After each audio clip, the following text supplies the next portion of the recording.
the most devastating pandemic What's up? in history. At that time, Athens was one of the most remarkable city-states of ancient Greece, a center of knowledge, arts, and civic life, led by Pericles. For Sparta, Athens' not-so-friendly neighbor was at the peak of its military power and eager to expand, so they went straight for Athens. Guess they weren't that friendly after all. In 430 BC, at the height of the conflict, Pericles ordered all rural residents to move inside the city walls for protection. Nice. Athens was already crowded, and packing in thousands more people turned it into an uncomfortable, suffocating space. Food and clean water became scarce, sanitation collapsed, and conditions turned perfect for disease to spread. At that moment, a slave ship arrived at the port of Piraeus. A wealthy woman came to choose servants, and a frail slave was pushed by a guard, accidentally falling onto her. Nothing seemed wrong right after, but the next day the woman developed a high fever, a burning throat, red eyes, severe gastrointestinal symptoms, and unquenchable thirst. As for the slave, he died. His skin reddened and darkened, his limbs deteriorated, and he suffered sleeplessness and delirium until he collapsed and passed away. Because she was wealthy, she interacted closely with many people and regularly met members of the elite. And then, boom, the illness spread across the entire city. Bodies lay everywhere, decay filled the streets, and swarms of flies hovered. People tried all kinds of remedies, fasting, avoiding water, praying to the gods, and even bizarre methods like Eat this and you'll be fine. And obviously, those ideas did nothing except send people to meet the gods faster. As a result, in less than 2 years, Athens lost tens of thousands of people, including Pericles, the very leader who once elevated the city-state. The city fell into chaos. Bodies had to be burned en masse. The army weakened. The economy collapsed, and morale plummeted. Even the Spartan forces besieging the city pulled back, fearing they would carry the illness home. The desperate situation pushed Hippocrates, the father of medicine, to risk his life by entering Athens to study the outbreak, where he noticed that only blacksmiths seemed unaffected. So he theorized that heat and fire might slow or stop the disease. From then on, flames were lit throughout Athens. People began burning bodies, cremating the dead and their belongings. This reduced sources of infection, and the outbreak gradually came under control. Later, however, many believed the disease simply ran its natural course. After spreading long enough, the community built immunity, and the outbreak faded. The Athenian plague completely crippled the city-state's power. Though many call it the plague, the described symptoms resemble various illnesses like typhoid, typhus, or smallpox, leaving the true cause debated to this day.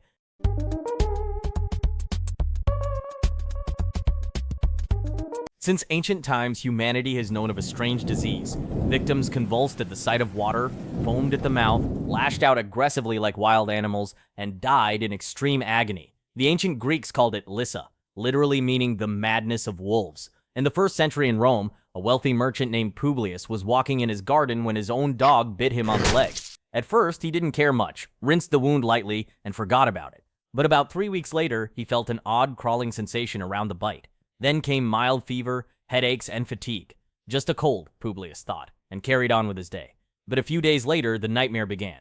He convulsed violently at the sight of water. His throat felt squeezed shut, and he couldn't swallow. When servants brought water, he screamed and knocked the jar away. Foaming at the mouth with bloodshot eyes, he lunged at everyone around him.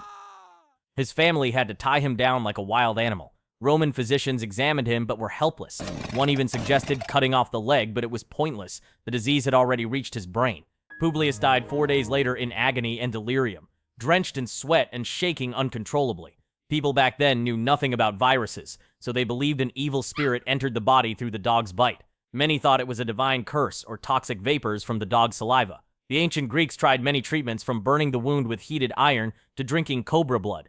They even cut out the tongue of a rabid dog and pressed it onto the wound, believing poison cures poison. For thousands of years, rabies haunted humanity. With no cure, the fatality rate was 100% once symptoms appeared. People simply avoided animal bites or prayed for luck if they got one. Things only began to change in 1885 when Louis Pasteur, a bold French scientist, took an enormous risk. A 9-year-old boy named Joseph Meister had been severely bitten by a rabid dog and was certain to die. His mother begged Pasteur to save him. At that time, Pasteur had only tested the vaccine on dogs, never on humans. But thinking it's try or die anyway, he injected the boy with the vaccine over the next 10 days. Miraculously, Joseph Meister survived. It was the first time in human history someone survived a rabid dog attack. From then on, the rabies vaccine was born and went on to save millions. However, rabies still kills about 59,000 people each year, mostly in Asia and Africa, where access to vaccines remains limited. Most victims are children bitten by dogs. In the early 6th century, Justinian brought the Byzantine Empire to its peak, and unsatisfied with what he already had, he sent his armies to reclaim former Roman lands. Byzantine forces recaptured North Africa from the Vandals and pushed back the Ostrogoths in Italy.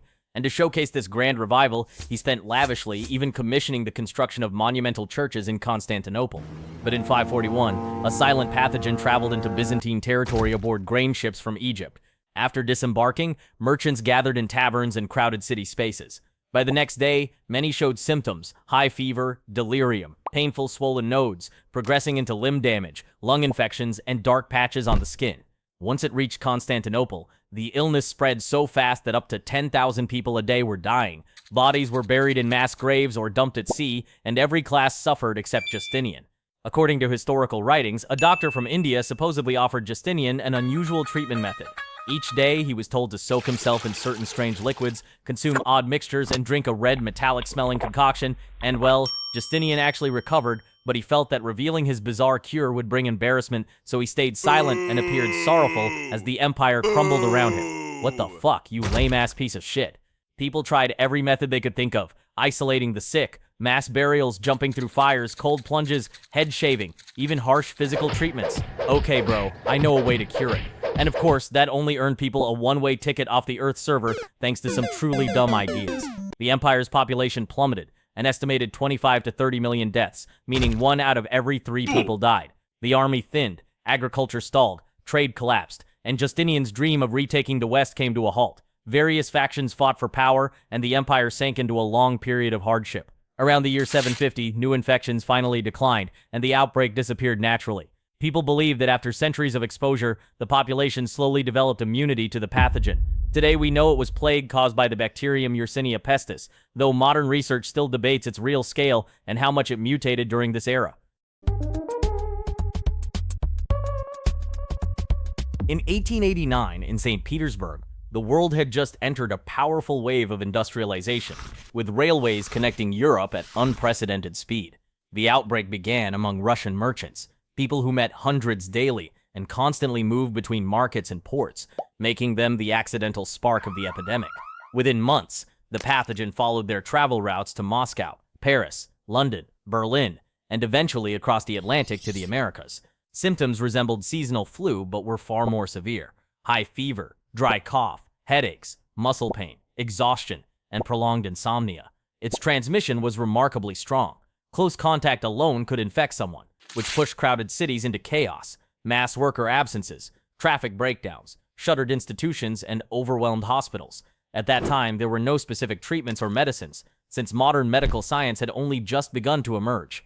Many wealthy families turned to spiritual beliefs, spending heavily on ritual healers. Some even resorted to extreme or misguided practices in hopes of forcing out whatever they believed caused the illness. Some patients ultimately died from neglect and starvation before the disease itself could take them. The result was millions of infections worldwide, economic stagnation, paralyzed transportation, and a society thrown into turmoil. The death toll surged, triggering widespread panic and pushing the world into an unprecedented state of crisis. Nations relied heavily on isolation, disease surveillance, public warnings, and restrictions on gatherings. These efforts are considered the earliest beginnings of modern epidemic management. After more than 2 years, researchers finally developed a vaccine, allowing the world to regain a sense of stability. The Russian flu infected millions and paralyzed major cities within months. Although known as the Russian flu, modern scientists still debate whether it was caused by an H2N2 influenza strain or perhaps an ancient form of coronavirus. In 1918, the world was engulfed in World War I.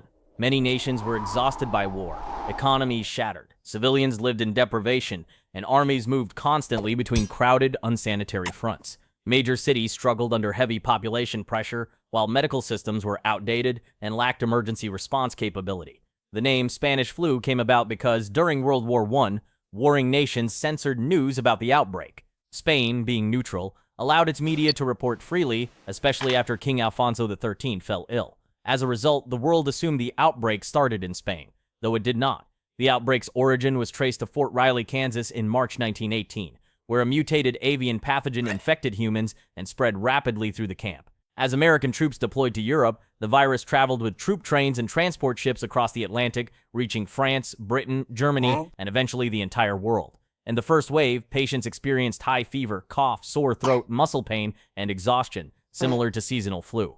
But in its second wave, later in 1918, the illness became far more dangerous. Victims' lungs filled with fluid and hemorrhage, causing them to turn blue and die within hours. The most shocking part was that the virus struck people aged 20 to 40. The population expected to be the strongest because their immune systems overreacted and caused deadly internal damage. Treatment options at the time were extremely limited. There were no flu vaccines, no antibiotics for secondary infections, so treatment relied on supportive care, isolation, rest, ventilation, fever reduction, surface disinfection, cloth masks, and avoiding gatherings. Many cities closed schools, theaters, churches, and restricted public transportation.